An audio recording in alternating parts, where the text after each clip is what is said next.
With Halloween being right around the corner, you know I had to dive back into some horror classics and some new releases too. But let's be honest, nothing quite hits like the classics. And in 2025, the classics are pulling out the heavy hitters from the 70s, the 80s, even the 90s. So as I always do this time of the year, I rewatched some of my favorites: Child's Play, Scream, Reanimator, Dawn of the Dead, Friday the 13th, you know, the usual lineup. And then I stumbled across a comment on one of my old videos, one of my first time watching Freddy Nightmare episodes. I clicked on it out of curiosity and realized even though I wasn't a fan of the show back when I filmed those reactions, I actually missed doing them. I had fun editing those videos, but it wasn't just that. I realized I missed Freddy himself. After finishing that series, I'd been so burnt out on Freddy Krueger that I went over a year without watching anything related to him. But seeing that comment sparked something. So I decided to pop in A Nightmare on Elm Street, the original, which of course led straight down the rabbit hole all the way to Wes Craven's New Nightmare. I ended up watching every single film in the franchise, and yes, even the god-awful remake. And somewhere along the way, I noticed that my opinions had shifted. Some of the films that I used to dislike, I no longer disliked, or I moved them up in my ranking system. And some of the films that I liked, I ended up realizing that they're really not that great, and they ended up moving down. So without further ado, this is my official ranking of the A Nightmare on Elm Street series. Bon appetit, bitch. And in number 9 comes obviously the worst Nightmare on Elm Street film of all time, which is the remake, the 2010 remake. So in 2010, after the success of Friday the 13th, they said, hey, why not remake Nightmare on Elm Street? I believe this is Platinum Dunes. So this was just awful. And it was awful for one major reason, because I think the writing was okay if this was the direction that the director wanted to go in a sense, which was the main idea of this movie was to take Freddy's child killing thing and make it that he was a pedo, that's what he was doing.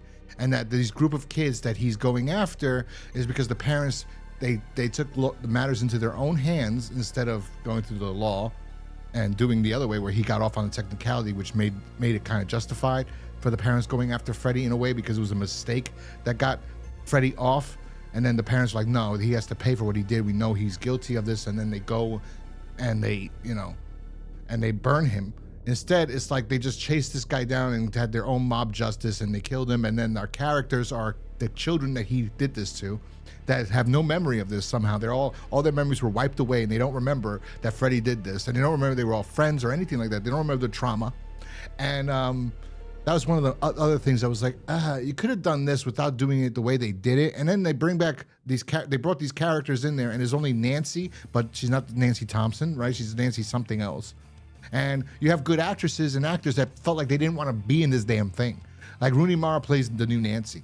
And this whole movie, she's like miserable. Like she does not want to be here. And supposedly she was going to quit Hollywood because of this film. Like something happened in this film that she hated it. Jackie Earle Haley plays the new Freddy, and he's awful. And supposedly he never liked the franchise to begin with. So he's cast to play Freddy, and he's doing it. It's not even scary. He's not doing anything scary. And the whole element that makes Freddy, or Robert Englund's Freddy, great, because in the first Nightmare on Elm Street, he's scary. He's not Freddy that he, you know, with the funny puns and anything like that.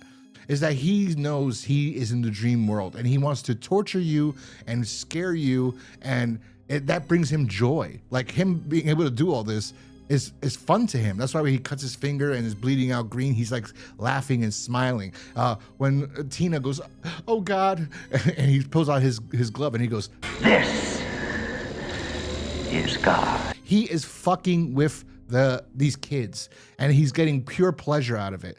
In this new version, Jackie Earle Haley's not. He's just, I want revenge for you guys, for you telling on me, basically, because they told that what happened. Even though, you know, I mean, who's not going to tell when you have a little kid and they have claw marks on their back? I mean, that's preposterous. They could have had one of the kids, you know, finding bodies of these kids or something like that instead of the way they did it. So it was awful. This director, Samuel Bayer, they did the same thing they did with the other Freddy films. Like, oh, let's get a young, cool director like they originally did, because this guy was younger at the time and he was a music director. I think the fifth Nightmare on Elm Street film was directed by a guy who's a music director before transitioning to film. And this happens all the time. So they got this guy, and what is it? There's nothing in here on top of all that other complaints I had with the writing and the actors not wanting to be there at all. The way it was shot too, it was shot so dreary. We couldn't tell a difference between life and dream. And on top of, like, honestly, you really couldn't. And on top of all that, the effects they used was, how is it in 1984 the CG or the special effects, it was a CG, right? Practical effects look 100 times better when you have a wall made out of latex and Robert Englund's pushing himself through it and Nancy's sleepy and it comes out like this, and then you do some CG garbage that looks ridiculous. Then you have Wes Craven did the whole room spinning around with Tina's death, and you do that with the new girl who's not Tina. She was who is she? Katie Cassidy's the actress. I think she was Kristen or Christy. She was in Arrow.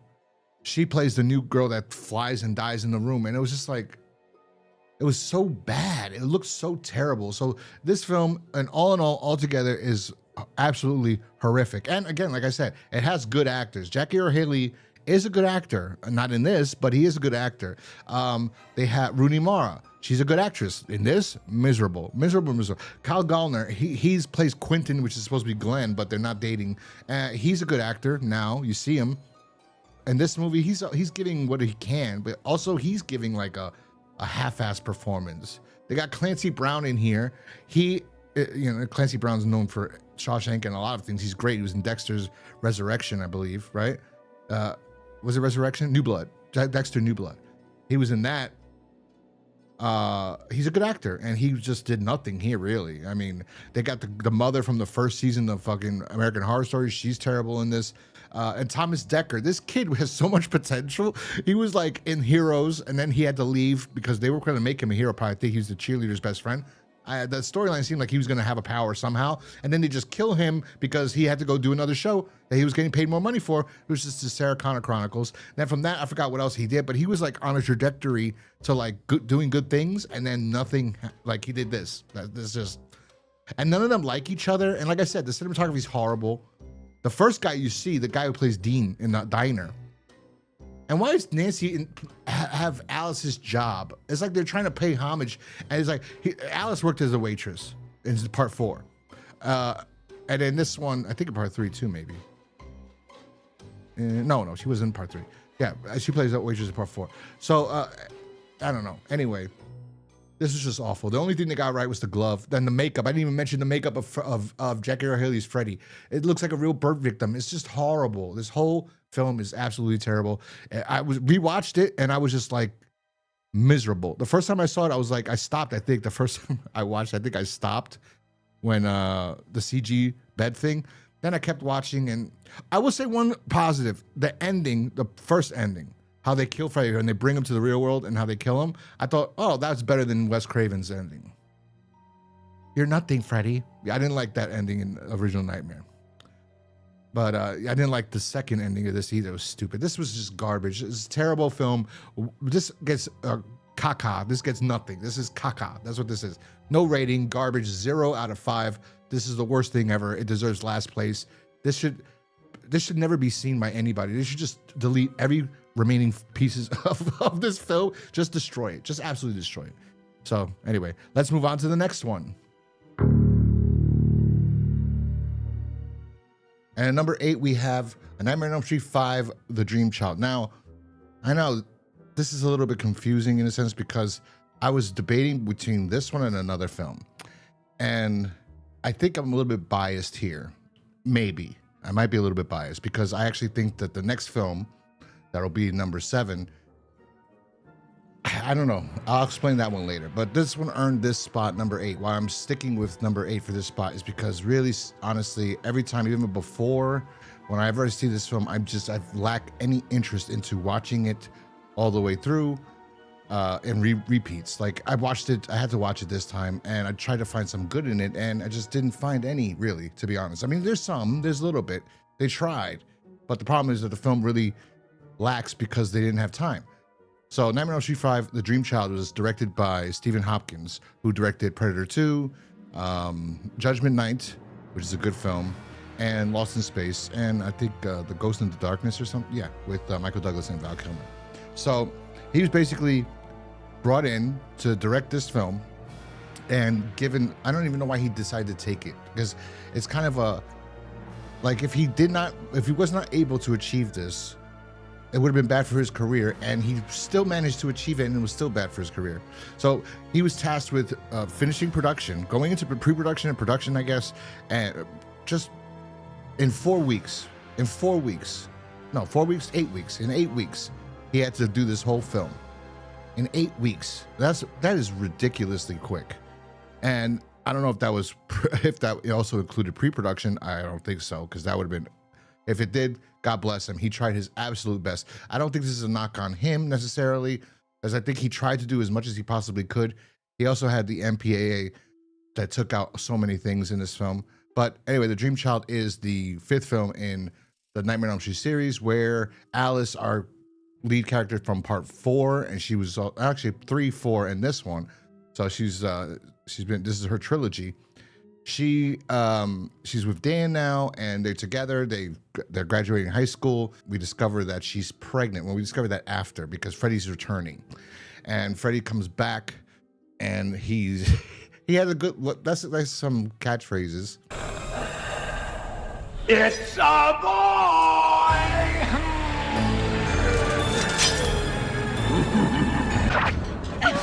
Bon appetit, bitch! The Freddy makeup is not as good as it was in the previous films. Looks a little bit more rubbery, not as much as the film after this, but it's not very good. And so Freddy's returns because Alice is pregnant and babies can dream while they're inside the womb. So that's how Freddy's being able to come back into the world. And I believe there's a dream sequence, how he returns, he's brought back, is that we see his origin story, which is another positive thing, kind of. They add to his lore, or the origins, and Freddy is his mother, Amanda Kruger, who we've met in the previous films, 3 and 4. Actually, I just don't remember her in 4, so 3, we do remember her in 3. She is working in an insane asylum, and she gets locked in over the weekend with all these crazy people that gets her free roam, and she's basically graped by 100 maniacs.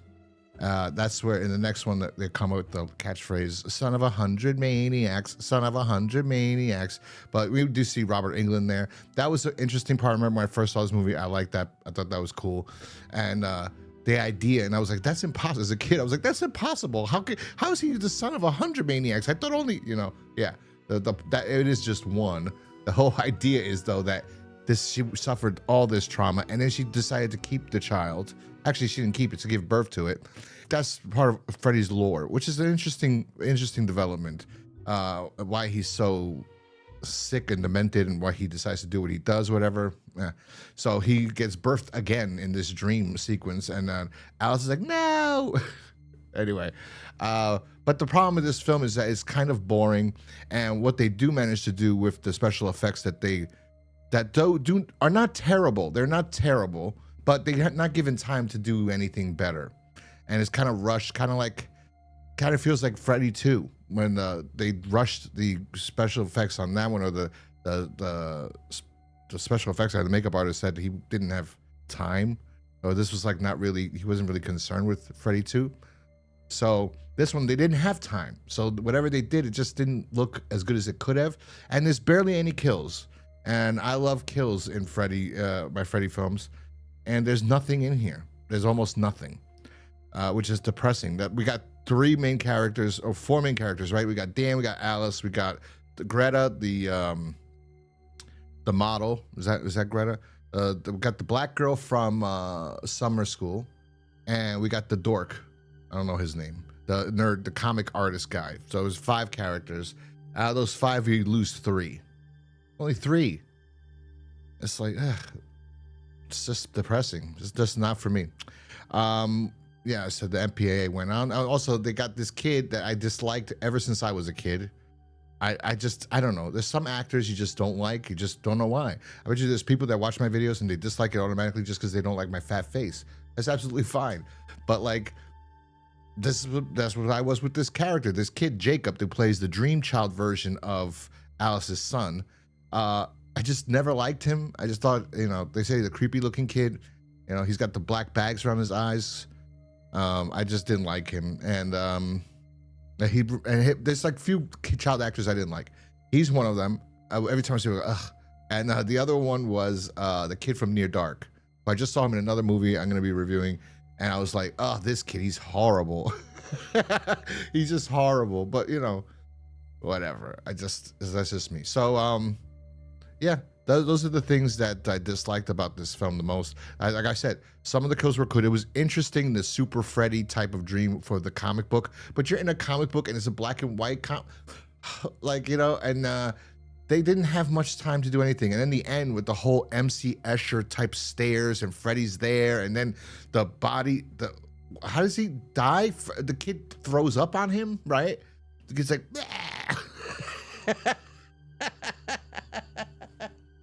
that was terrible. Yeah, 5 is bad. And I was thinking like, oh no, I think 5 might be better because it has interesting things. Like I said, the Amanda Kruger thing.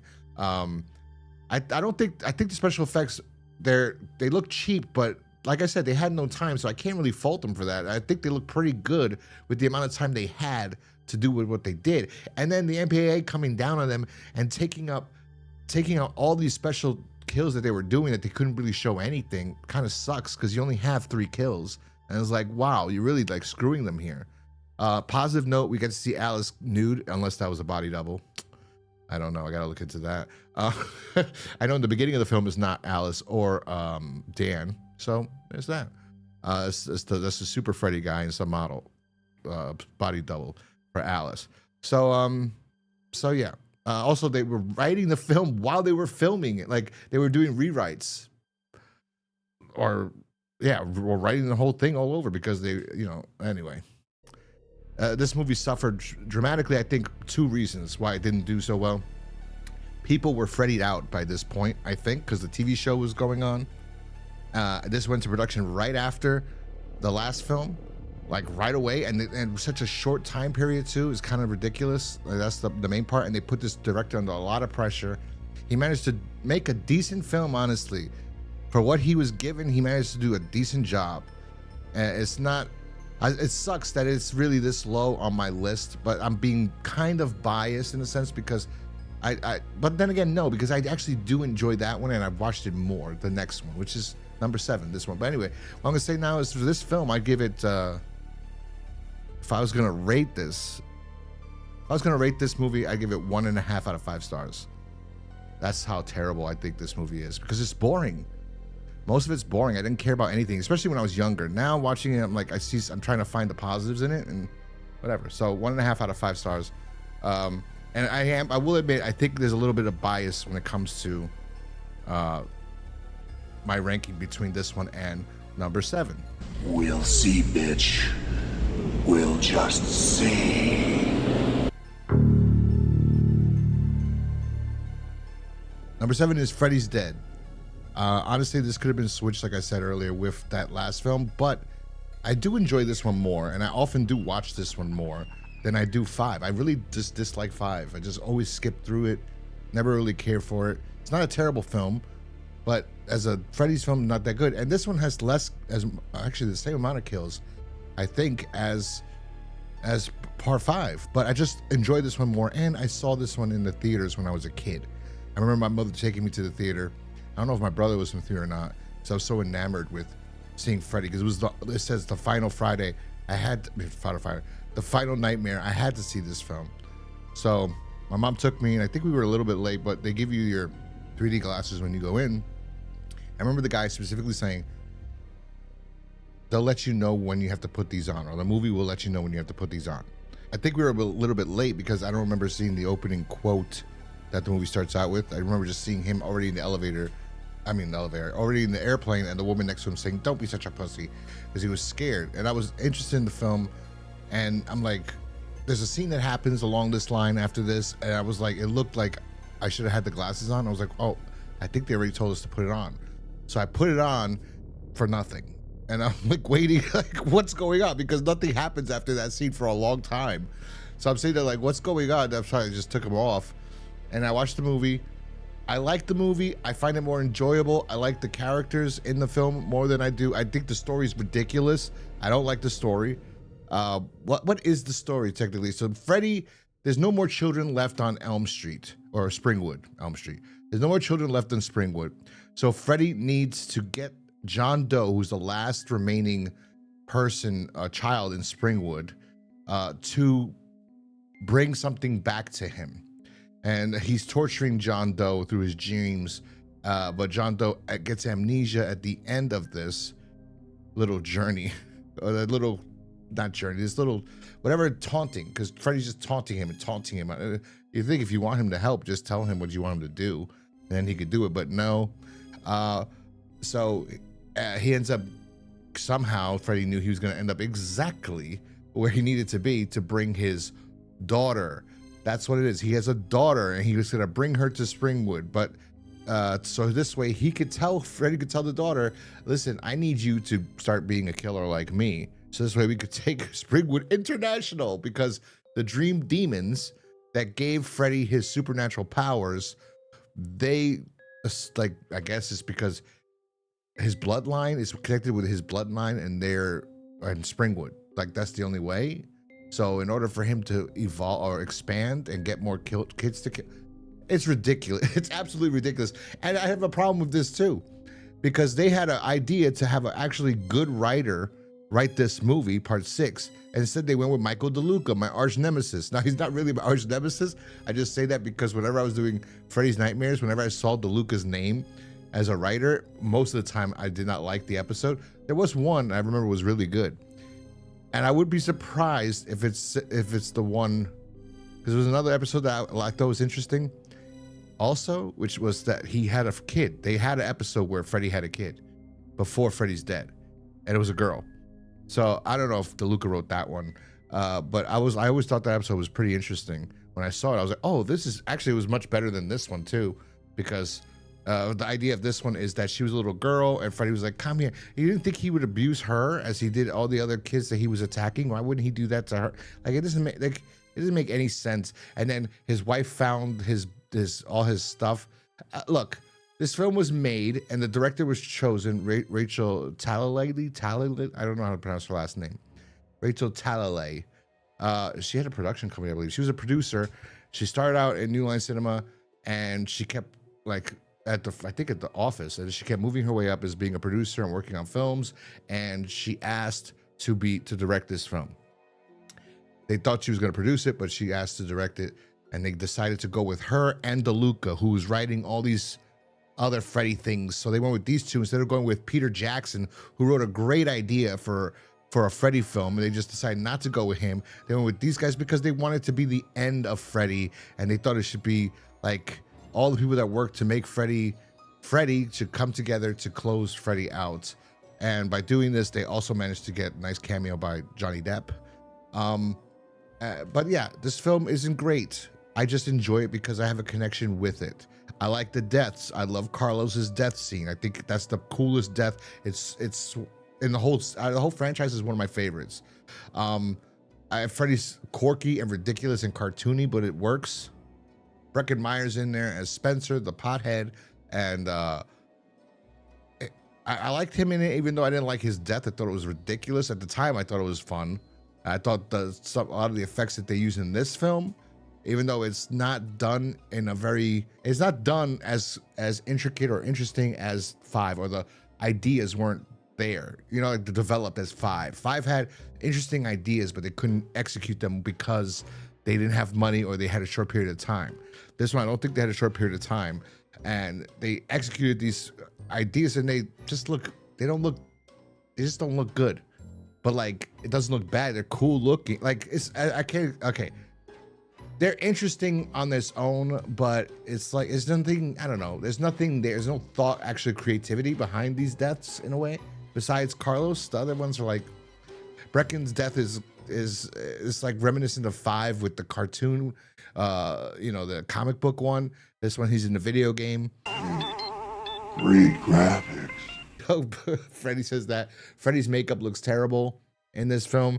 Who else? Oh, the girl who plays Tracy in this episode is also, I thought because I watched Freddy's Nightmares, and she was in an episode of Freddy's Nightmares that was directed by Robert Englund. So I was like, did Robert Englund get her this role, or did they used to date or something like that? I don't know. I was like, interesting. But like I said, she doesn't die, she lives, which is terrible. She's not bad in this. She's just old. She just doesn't look like she fits the role of a runaway teen. She looks like she's like 30 in this. And the year before she was on, like I said, episode of, which was a good episode, her half. At the beginning, I didn't like her in it because she was a stewardess that was overacting. And then when she had her part, she was like a drunk that was just, she did a good job in it. I liked her episode in Freddy's Nightmares. Maggie is the daughter who is Freddy's daughter. She's played by Billy Zane's sister. Played by Billy Zane's sister. She's Lisa Zane. I didn't know that at the time. I didn't know that until like 2 years ago. I was like, Billy Zane's sister. Yeah. Anyway, the best death is the Carlos death. They have cameos, like I said. My favorite cameo is the Johnny Depp one because nobody thought he would come back, and he came back because it was the last film, and it was funny. I liked that because they used to have that drugs PSAs, and I was a fan of Johnny Depp when I was a kid.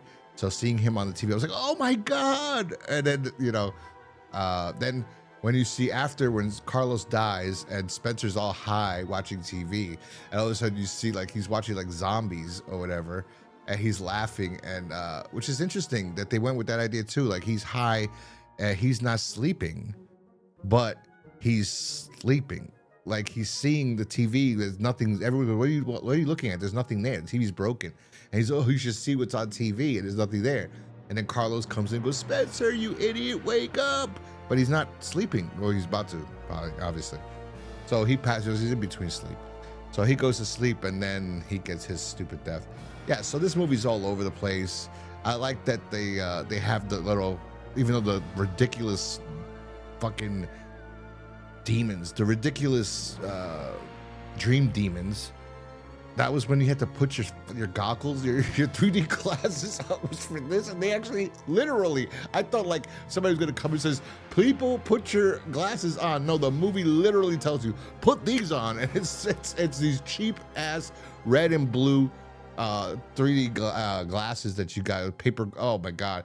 And then she puts it on and they disappear, and then I was like, oh, I guess we gotta put them on now just to see the dream demons go like this, because that's about it, I think. No, then later when his head bulges when she kills him. So yeah, look, this should be probably, I mean, I don't know. I have a soft spot for it, and that's why it's where it is. I like it, even though I could see there's a ton wrong with it. There's no deaths really in this one either. I think John Doe's a terrible actor. I'm sorry to the guy, Sean Greenblatt. I'm sorry, bro. I think you were awful for this too. You were also like 30 years old. It looked like you were 30 years old when you did this movie. You know, Spencer's the only young one, and Carlos, the actor who played him, Ricky Dean Logan. I've seen him in probably 21 Jump Street or something, because I feel like I've seen him in a lot of things when I was younger. Let me see. What is he known for? Oh, that's the one. He's in Back to the Future 2. That's what I know him from the most. So yeah, I liked him in that. And one of my favorite scenes in the whole movie is when Carlos is sleeping in the back, and he's like, Carlos, I need the map. Carlos, give me the map. And then he starts going, and it keeps going and going. And what is this? Hey!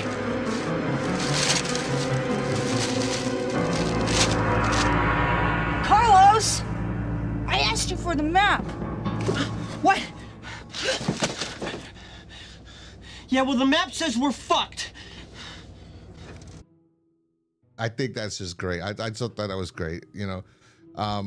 Yeah, but the movie all in all is dumb. The fact that Springwood would just be crazed people look and they get excited when they see kids or whatever, and then I don't know. It was stupid. But I like it. I'm sorry. What can you do? Kill me, sue me, you know? I'm sorry. I do like Freddy's Dead. I enjoy it. It's horrible, but I enjoy it. Anyway, that's my number 7. If I had to give a rating to this one, to be fair, because I know it's terrible, and it's only got like one scene I like, really, like, or 2 scenes. It's one death scene and 1 scene. Everything else is stupid. Probably 2 out of 5 stars. Kids. And at number 6 is Freddy's Revenge, A Nightmare on Elm Street Part 2. And I know people are going to be wondering, why is this so high up on my list? I have a mixed feeling about this movie. For a long period of time, I disliked it. Well, it's like this. I liked it when I was a kid. Then I disliked it. and I hated it, and I would never watch it, and I never bought it. And then in the last, I would say, not this, well, this year, I didn't buy it this year, but like 3 years ago, I bought it. And this month, I've been watching this one more than the other ones. I watched this one about 4 times. Maybe that's to try to understand it. So maybe that's not such a positive thing, but I do have a history of, unbalanced view of this film. When I was a kid, I did enjoy it. This was the only VHS I had besides the first one, and I saw the first one so many times that I think the tape stopped, like it was all messed up because it wasn't an official VHS tape. It was like, if people don't know this, because I'm an old person, on VHS tapes you could buy them and then you could record whatever was on TV or HBO or anything like that. So my grandparents had a bunch of VHS tapes with like 3 movies or 4 movies on each cassette tape. So Nightmare on Elm Street was on one of the cassettes, and I played it so many times that I couldn't watch it anymore. So I had this VHS, the actual official movie, so I kept watching it over and over and over again. And I was a kid, I liked it. As an adult, I hated it, and I thought it was the worst. And I saw the problems even as a kid in this film because it didn't make much sense. How is he in the real world? Anyway, the story of Freddy's Revenge is Jesse moves into Nancy's house. He just moves into Springwood. He moves into Nancy's house, and instead of it being like following the guidelines or the rules of the first film, they decided to make it a haunted house. And that Freddy was trying to possess Jesse into killing for him. Now, I could take it like yes and no in that regard, because that is what it happened, technically. Like, it becomes a haunted house type of possession film. But at the same time, you could make it seem like whenever Freddy does come out, Jesse's sleeping. So maybe he's just coming into the real world because of what they did in the last one. So I don't know. I don't think the writer, they had no intentions to making it a franchise. Well, at least Wes Craven didn't. And New Line decided to make it into, make a sequel right away because the first one did so well. And so they greenlit this, and they went through it, and they took this guy's script, and it was overtly gay. I don't know how the director, Jack Shoulder, I think his name is, or John Shoulder, I forgot. I don't know how he did not know it wasn't a gay film, especially with that dance scene. When I was a kid, I loved that dance scene. As an adult, that is just beyond, like, it's overtly gay. I will say this. I do like Jesse as the lead in this film. I don't think there was anything wrong with them going with a guy in the direction of, because Friday the 13th, right? Every single film is following a girl. I know slasher films are following females, and this is the first time, I guess, that I saw that there was a man in the lead role, and I didn't mind it, and I thought it actually worked decently. I don't mind his scream. People said they had a problem with his scream. I thought his scream was fine. I'd be scared shitless too if I woke up and I murdered my coach that happens to also be gay and at a gay club, and takes me, instead of taking me home in the middle of the night, he takes me to the school to do laps. That's what I have a feeling he was going to do a Vito Spada 4 in the parking lot to Jesse. But but yeah, the problem with this film mostly, besides like, it's just they don't know what they wanted to do. The tone is all off. It's like Jack Shoulder, the director, didn't want to make, he wanted to make, instead of a traditional slasher horror film or a supernatural horror film, he wanted to make a psychological horror film, because we got that element in there too. Just the movie it just feels uneven. It's half possession, half coming of age teen drama, and set up in Elm Street, and there's also part haunted house as well. I don't know, it just lacks the original film, which was the dream world aspect of it. Like, we get nothing really in the dreams. The dreams in this movie are actually pretty tame. The ones that we could identify purely as dreams, like Jesse opening the door to her sister's room and she's jumping rope in the room, but there are some other positives I do like about this. I like Freddy in this one, his makeup. I actually like it more than any of the other films. Actually, I think it's actually the best Freddy makeup in the entire series, in my opinion. I like his eyes too in this. It was like demon red, so it's got that going for it. I like the girl who plays Lisa, and I think I watched this film as a kid so many times because I was like 7 or 8 or 9. I watched this a lot of times for that whole scene in the cabana. I think that's why I watched this so many times. More than anything, it was for that scene, because I never understood the ending. That's another part of this film that is just, it drops the ball. So like, this is where I am. This film is all uneven for me, just like how it was written and directed and everything. It's an uneven film. I don't know where to go with it. I don't even like the ending. And they said he died in a boiler room, I remember. And then you look at that as a factory. So I don't know. It was all over the place. I don't even know how, still today. And I just saw it like 3 days ago. Because I always at the end, after the pool party, I just don't pay attention to the film anymore. Like my mind just goes blank. So I know she was like, Jesse, and she was crying and trying, please, Jesse, and love overcame everything. And then after he burned, I think, right? And then he comes back and he's, Lisa, do do do. He takes all the ash off him, Jesse. But I don't know. I do like this film, even with it being like kind of garbage. That's why it's a little bit higher, because I do enjoy watching this.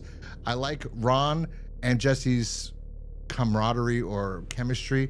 I love the whole scene where after something's about to happen to him with Lisa, because he's like, Freddy's coming out, like the tongue comes out, he's like, ooh, and then he like leaves her, and then he rushes to Ron, and then he tells Ron, something is trying to get inside my body. Yeah, and she's female, and she's waiting for you in the cabana, and you want to sleep with me.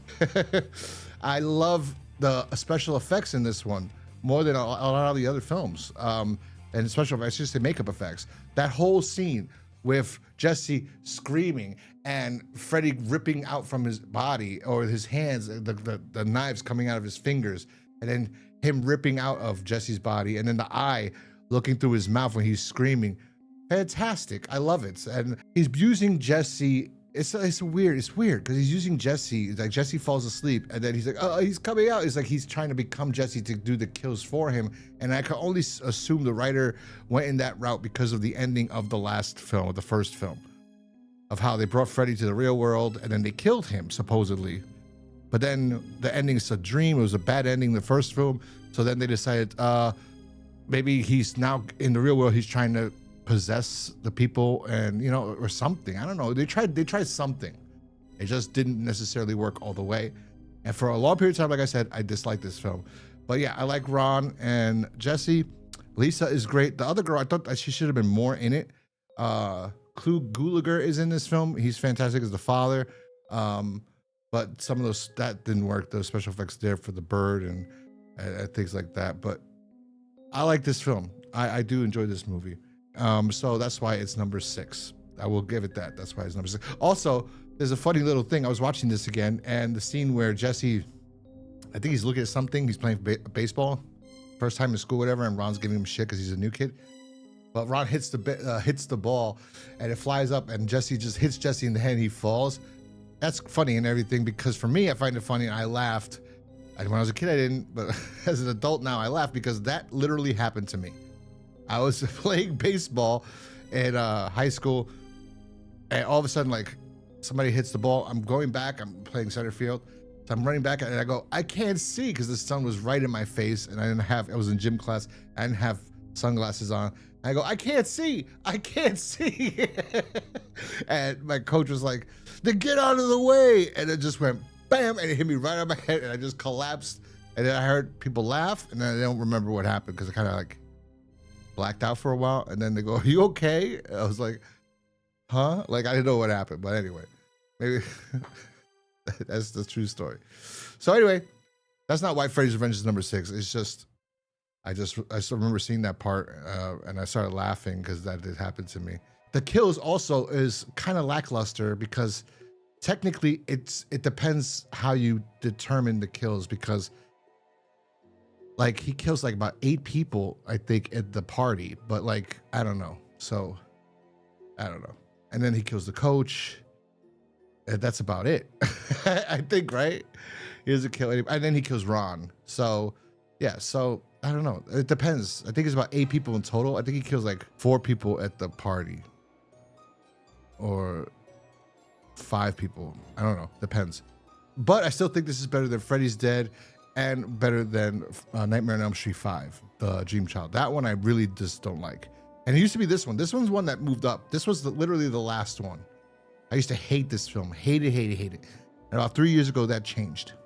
Last thing I want to say about this film before I get into my rating is that I don't mind the subtext that's in the film, but it's kind of ridiculous that the director couldn't see it, because even as a kid, I saw it. But I don't mind the whole gay thing and him not knowing about his sexuality or whatever. And maybe he did want to sleep with Ron, and maybe he was gay or whatever. But it was all over this film. But I didn't mind it. Like I said, as I was a kid, I was like, this seems weird. And the director was more focused with the coming of age story that he wanted to tell, which also made the movie feel weird. So with that being said, I'm gonna give this 2.5 out of 5 stars. I still rather watch this one than I would 5 or Freddy's Dead. So anyway, let's jump to the next. And number 5, we have what's actually not a Freddy Krueger film. And I'm actually surprised it's this high up. I noticed that with a lot of these, with a lot of the Freddy films, I really didn't like a lot of them because I didn't like 5. I did like Freddy's Dead, so I can't say that, even though it was terrible. So I didn't like 5. I didn't like 2 that much, but this is another one that I really didn't like as a kid. I despised this film, actually. I didn't even buy it on VHS. I had every film up to Freddy's Dead, and I never got this because I never liked it. But rewatching it, I am seeing that it is a good film, and it was years ahead of its time. The whole idea of this movie is that it's not actually Freddy, it's a demon that's using the Freddy stories and now wants to come to life, to the real world, basically. I think, technically, yeah, it's a demon that has been using the Freddy stories, and that's been like feeding it because of the fear it's been giving people. But now that the stories have stopped, it's trying to make its way into the real world. Anyway, Wes Craven said he came up with the idea when he had a nightmare himself while filming the people under the stairs. So yeah, but as I said, it was ahead of its time when a film like this came out a few years later that Wes Craven directed, called Scream. But I mean, Scream is different. Scream is a film about a serial killer, and the kids in the film reference all other films about serial killers in real life that were made. And this one is referencing, it's about these actors pretending that they're not actors for this movie, talking about a script that Wes Craven is going to write, a new Nightmare on Elm Street script, and they want Heather Langenkamp to come back to return. And it's got a meta thing because it's about their real lives, kind of.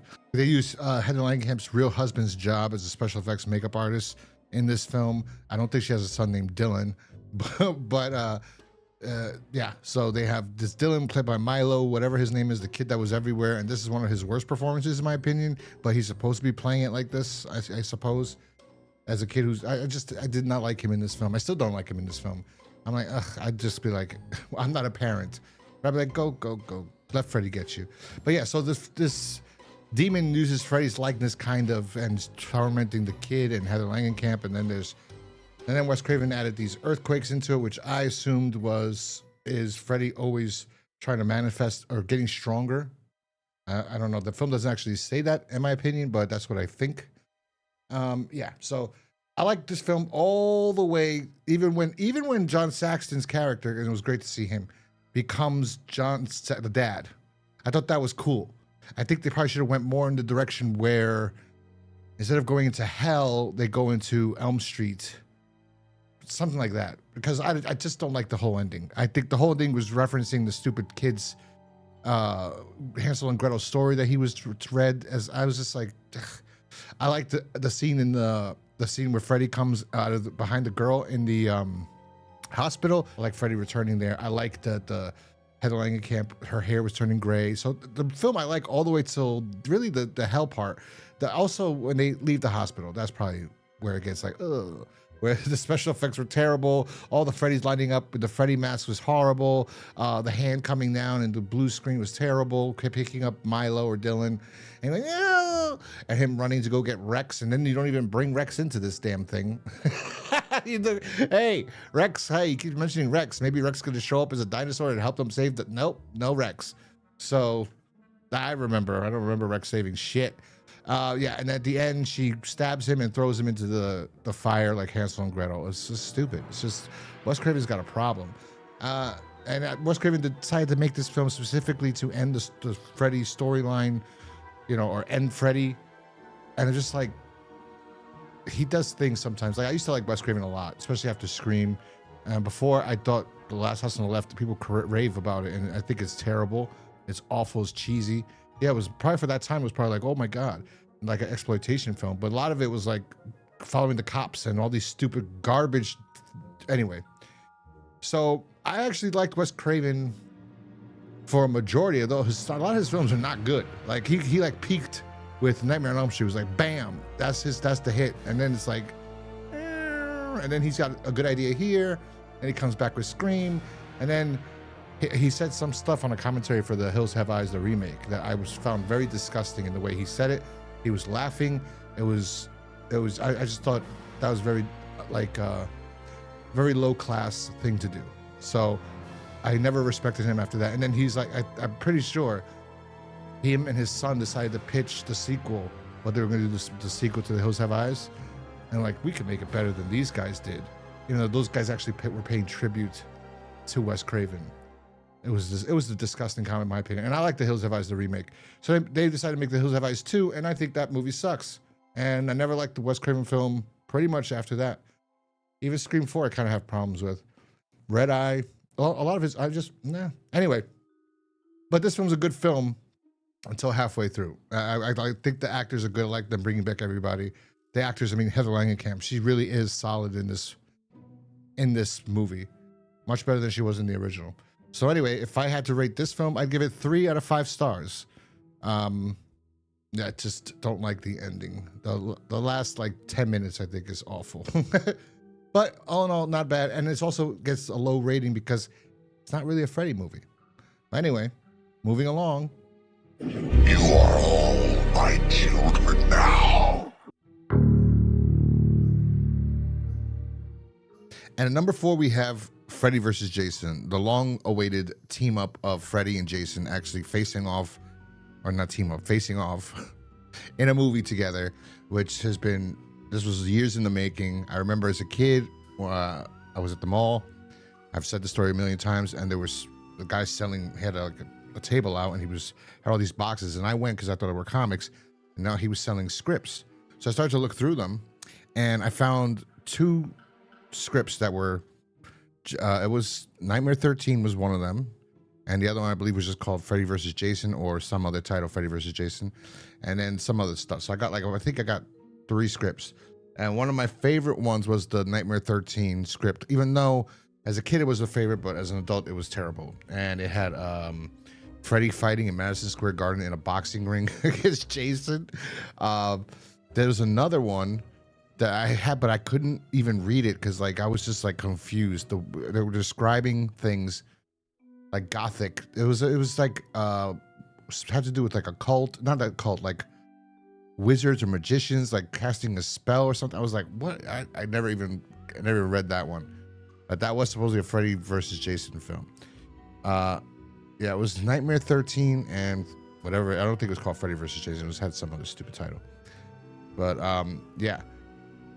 I think it was a Nightmare Friday. I don't know. Anyway, long story short, this is a long time in the making. And when it came out, everybody was excited when they saw it, when New Line bought Jason from Paramount. And we got to see the hand bring the mask down at Freddy's hand. And we were like, oh my God, we're finally going to get it. Nope. Took a long time to get it. And we finally get it here. And I just rewatched it. And I will say that the film is not good. I mean, look, it's good to me. I like it. That's why it's number 4. I think it's fun. It was what I was waiting for. I believe I saw this in theaters as well, so I might be biased. And it was great. It was great. But rewatching it now, first off, there's so many characters I dislike. I dislike every character. I dislike the main characters, Jason Ritter and whoever the girl is. They're horrible. They're acting terrible. They're terrible actors. There's not one good actor in this entire film besides Robert Englund. But you know what? I don't care. It gave me exactly what I wanted. It gave us the teen slasher thing. It took elements from the previous films like Hypnosil and Western State, or is it Western State Psychiatric Ward? And it took these elements and brought it back, and it gave us a new Freddy vs. Jason's film with including, but then again, they also took elements from every script that ever got pitched to them, basically.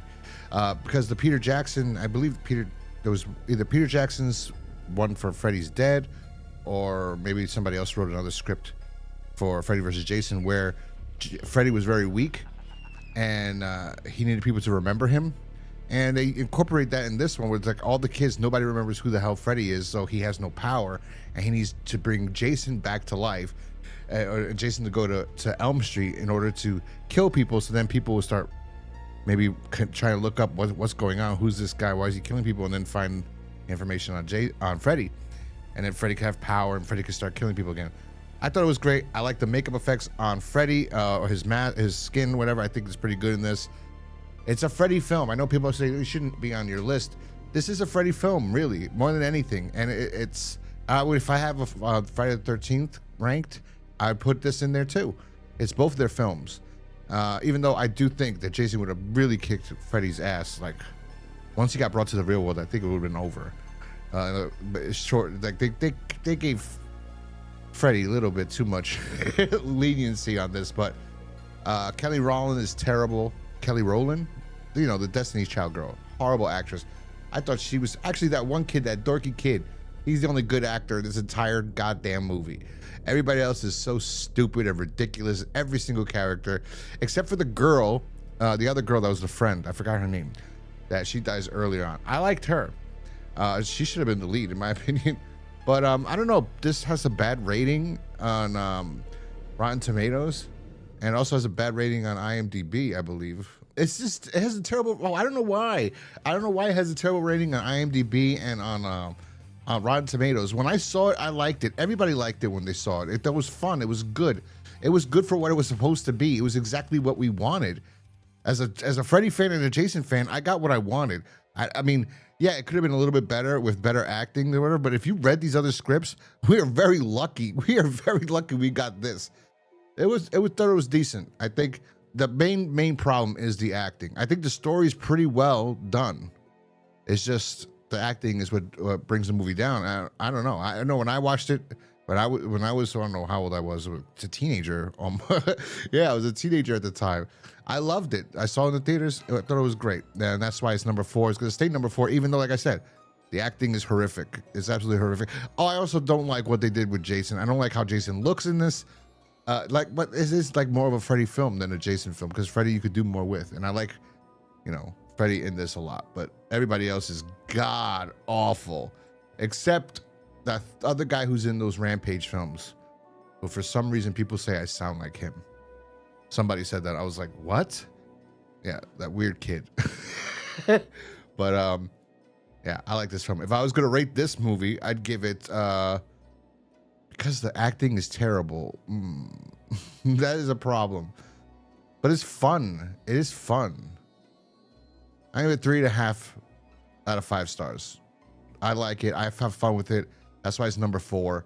I enjoy it. I still enjoy it, even though we watched it. I was like, oh my God, everybody's horrible in this thing. Every single actor is terrible, but I really enjoy the film. On to the next.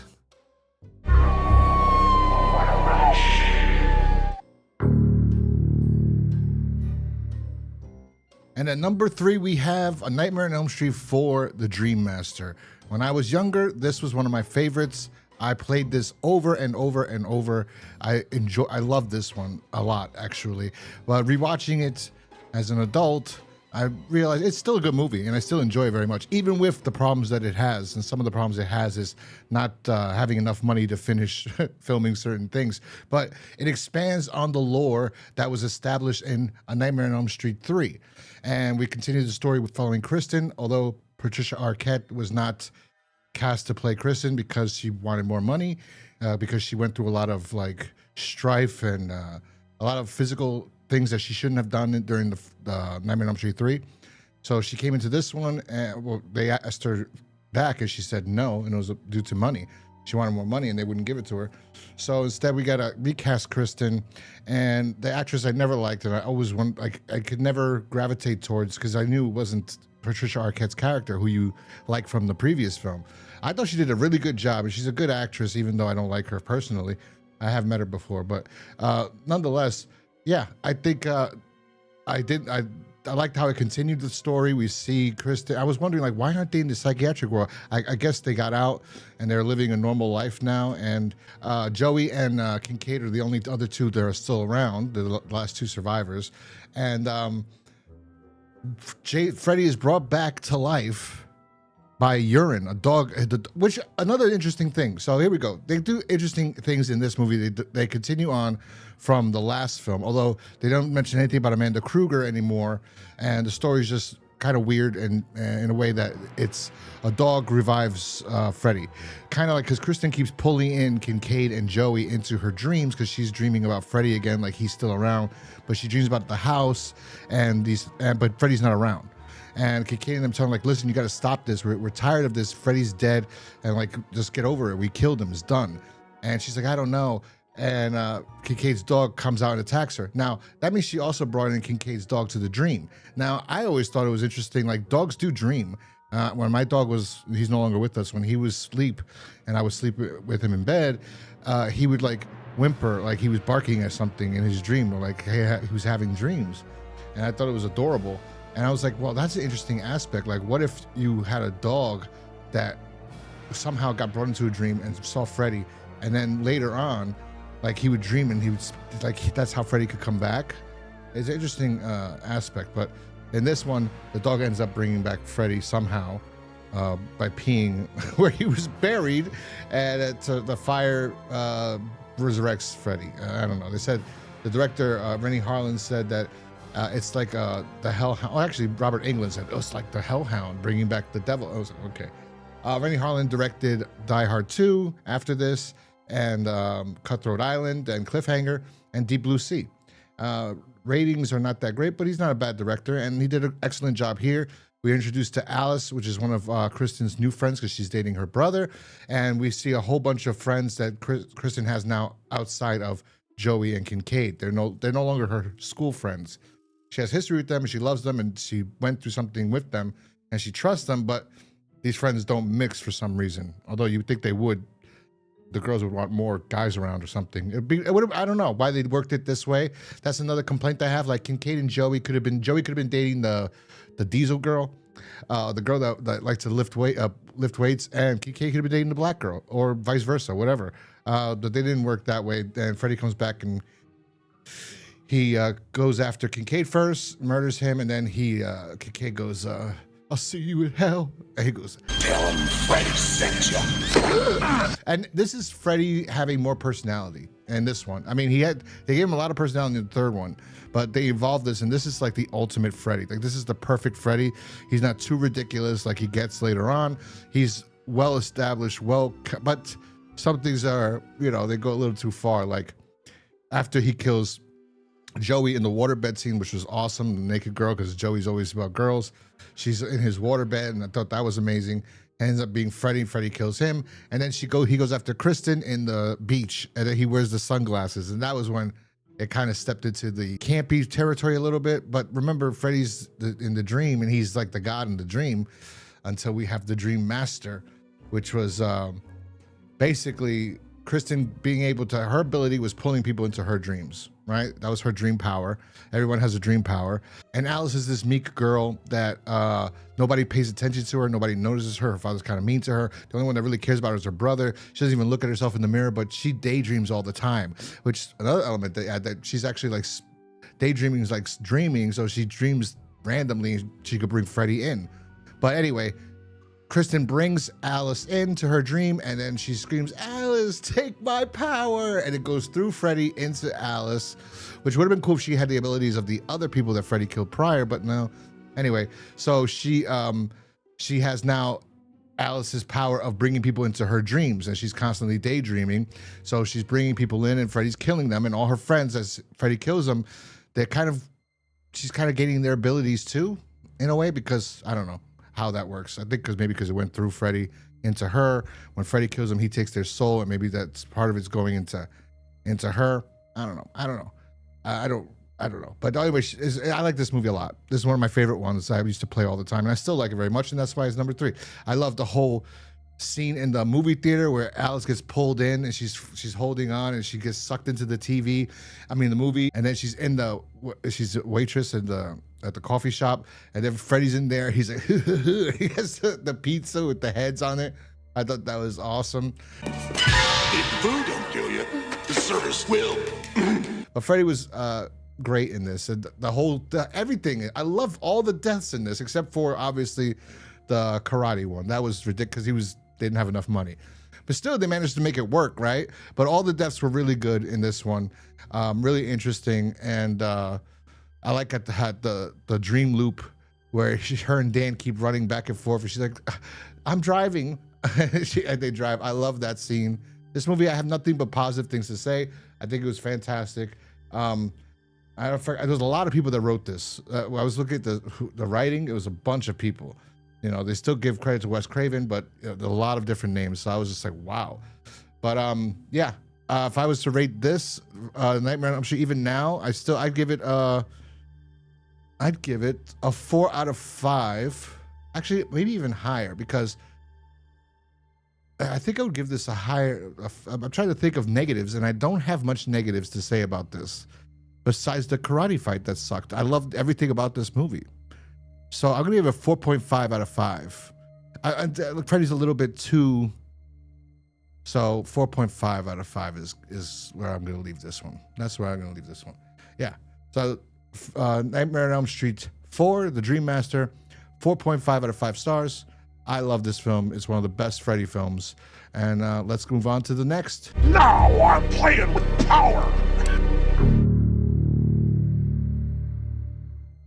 Number 2. And I know people are going to give me a lot of hate for this, but this is my list. This is my ranking. This is how I rank them. Everyone can have their own ranking, so I don't care. But for number 2 for me, I'm going to have to put, and I love both of these films, the original A Nightmare on Elm Street, written and directed by Wes Craven, the origin story of Freddy Krueger. It's a different tone. It actually sets the tone for what Freddy should be, and the film series just went in a different direction, but better in a way, but different, because this was serious and dark and scary, and it's actually different than Friday the 13th. It's not scary. It's better. It's better than Friday the 13th, the original.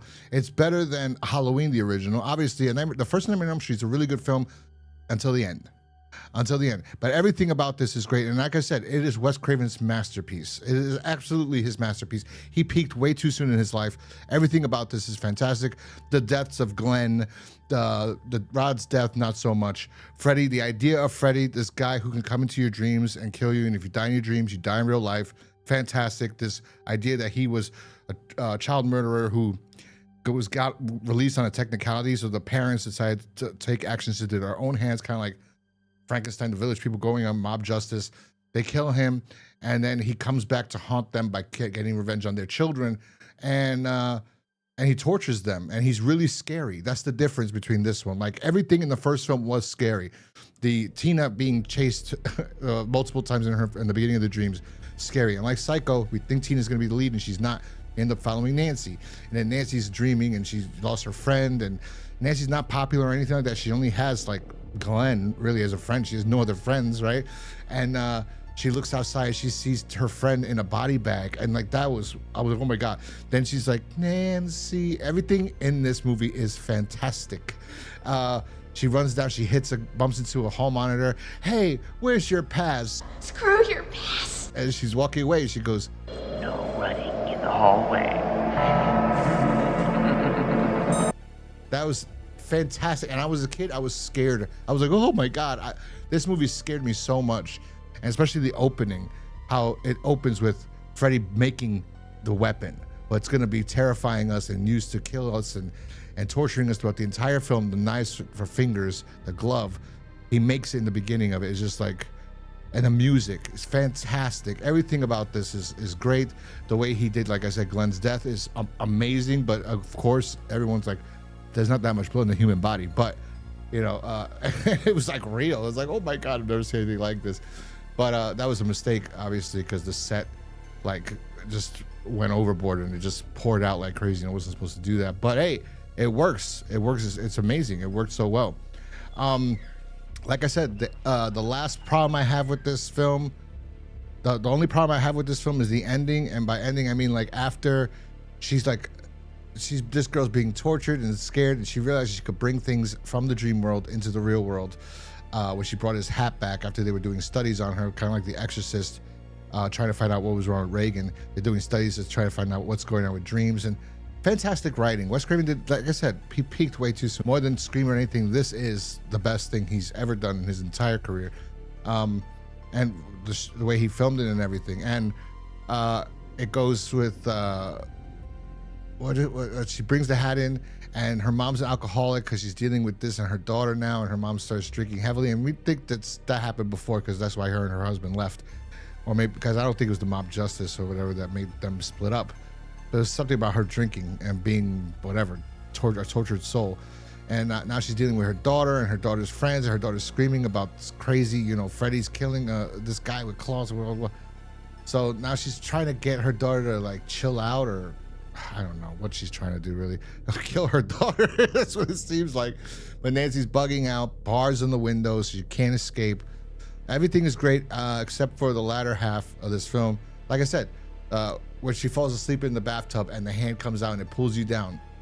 Fantastic, man. This movie's amazing. And the reason why it's not number one and it's number two is because I like the next one more. But this one's a great film. I dislike after Glenn dies, as she calls her dad, tells her, I'm gonna go get him.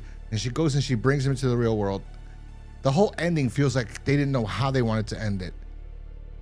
It would have been better if they just ended it, like I said, in the remake one where they actually kill Freddy. Okay, end it like that. It's bizarre and strange or whatever. But hey, in number two, Freddy comes to life at Lisa's house, right? At the pool party. He kills all these people and then disappears. And what happened? What the cops say? Like all these people died. There's a lot of people that died at that pool party. There's a guy with a burnt face and knives for fingers, and he came and he killed everybody. They're out looking for this guy. I don't know. But this one, they could just, I don't know. He goes, I don't believe in you. I know you don't exist now. You only, like, whatever power I give you. And then she just walks away. So, like, I still, to this day, I'm wondering, was she dreaming the whole time? Because he does kill her mother. I don't know. I think it was a dream. So I'm like, what happens? How does the movie actually end? And we don't know until the next one where we see, I guess her mom died, but she lived on. Well, anyway. I will say I want to give this Nightmare on Elm Street, the original. I gotta give it 4.5 out of 5 because I dislike the ending. I do dislike the ending. Although it was cool to see Freddy like, oh, she didn't kill him, and I'm not doing that. And her friends lived, but did they live? Because that was a dream. And then the mom dies again. So I don't know. I don't know. I have 4.5 out of 5 stars because of that. The ending kind of was like, what? I always hated the ending. Like the fact that Freddy was continuing on, and because she didn't kill him, so I don't know. I don't know. I really dislike the ending. Anyway, 4.5 out of 5 again. Moving on to the last. Fuck the prime time, bitch! And the my number one Nightmare on Elm Street film of all the Nightmare on Elm Street films is A Nightmare on Elm Street 3. The Dream Warriors. Why? Because it established Freddy, how Freddy would be perceived from now on, and made him an icon. Frank Darabont co-wrote this film and did a fantastic job. It was from originally Wes Craven came up with a lot of the ideas for this. I believe he came up with the Hypnosil. He came up with the people in the psychiatric asylum, but Frank Darabont made it better. Frank Darabont's a terrific writer. He became a terrific director later on, and it was directed by Chuck Russell, and this was his first film, so he was kind of under stress. This is Patricia Arquette's first film, I believe, as well. I could be wrong about that. I did not look into that part. But yeah, fantastic film. They bring back Nancy. She wasn't in the part 2, so they bring her back in part 3 because Kristen is having these dreams about this guy, and she doesn't know what he is. And all these kids in this psychiatric ward are having these troubled kids are having dreams about the same guy. And they all don't want to admit it, but they are. And Nancy comes in and she starts telling all of them who the guy is, and they all know him. They all have seen him, and they say the same thing. And then, but anyway, fantastic film. They did that scene where the kids are sleeping, and Freddy turns into from the clay thing into did the stop motion, and then he turns into Freddy. Then he starts using I forgot that kid's name was it Philip, using him as a puppet. And then that scene where he's superimposed over the tower, and then he's holding him, and you see, and then the sound effects they used. Oh, this movie's fantastic. Everything about it. The fact that they continue on from the original premise, and they go back to that he can only be effective in the dream world, right? And then they start using that. When you're in your dream and you realize you're in your dream, you can do anything you want in your dream, right? So what can you do in your dreams that I always have a dream where I'm floating. I'm never flying. I can never just fly like Superman or anything like that. I'm always floating. That's like I'm the floater. That's what I am in my dream. So I'd be like, oh, Freddy's there, floating away. Freddy could catch me probably because that's not a superpower. But once I'm in control, you could change the direction of your dream completely. But they gave all these kids their own powers. Kincaid is this loudmouth troubled black kid, and he's super strong. We got Taryn. She was so sexy. Oh God, why did she have a better career? She was in an episode of Tales from the Crypt, and I think Poison Ivy with Alicia Silverstone, or Crush. I forgot which film it is, but she's in that movie. She was gorgeous, gorgeous, gorgeous. I had a crush on her like you wouldn't believe. Joey's in here, doesn't do much but be a little pervert. And then Freddy, that was scared me when I was a kid, where Freddy was the girl, and then he pulls out the tongue and he's like, ooh, ooh, and then just locks him up there. And Joey's like, ah, and he's gonna fall in hell, and then he's in a coma in the real world because of this. And she's like, let him go. And then Freddy writes on his chest, come get him, bitch. I was like, oh, that's the best. Yeah, so this established Freddy is how he would be with quips, because he has the ultimate quip of all time in this. It's when he takes the girl who smokes cigarettes and she wants to be an actress, and the TV's not working after she sees Freddy on TV, and then he comes up and he goes, Your big break in TV. Welcome to prime time, bitch. Fantastic. I told you that was improv, so that's fantastic. Robert Englund's amazing in that. And I remember this vividly. I loved everything about it, especially when Kristen starts dreaming that she's in, it's Kristen's house, and she's in the basement, and then there's bones and children and all these things. And she goes, you're hurting me. She has this little girl, she looks and it's a skeleton. She goes, ah. Or the Freddy freaking snake thing that tries to eat up. This is the best, in my opinion, Nightmare on Elm Street film of all time. I can't compliment this film anymore than what I said. I have nothing negative really to say about this movie, besides maybe the stop motion at the end, and also we get the Amanda Kruger aspect of it. That's his mother. She was a nun, so then you wondered what happened, and it was fantastic. This is just amazing. The one thing that they shouldn't have done in the film, even though we're done, is kill Nancy. They should not have killed her. But anyway, I'm gonna give this movie, if I had to rate it, 5 out of 5. The best Nightmare on Elm Street film. Anyway, that's my list for my ranking of my Nightmare on Elm Street, or the series, the entire franchise. Why don't you let me know in the comment section down below how you would rank the films. Let me know how wrong I am down below, and why this one should be higher, and why I don't understand this or that, and what I got wrong. Go ahead and have fun. Go for it. Yeah, if you like this video, remember to hit that like button, subscribe if you're new here, and I will talk to you guys next time. Have a happy Halloween, and peace.